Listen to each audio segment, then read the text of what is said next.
Using your CIBC credit card offers convenience and flexibility for making purchases both in store and online. Here's how to use your CIBC credit card effectively.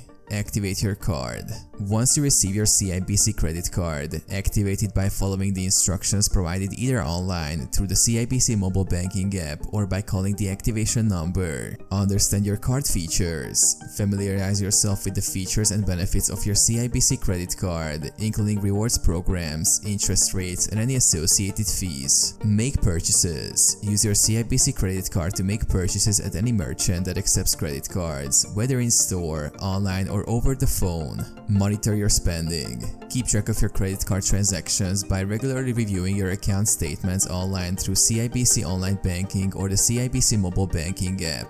Pay your bill. Pay your credit card bill on time to avoid interest charges and late fees. You can make payments through CIBC online banking, the CIBC mobile banking app, at the CIBC ATM, or by mail. Utilize card benefits. Take advantage of any benefits offered by your CIBC credit card, such as reward points, cashback offers, travel insurance, and purchase protection. Manage your account. Monitor your credit card account activity regularly. Report any unauthorized transactions or suspicious activity to CIBC immediately, and update your contact information as needed.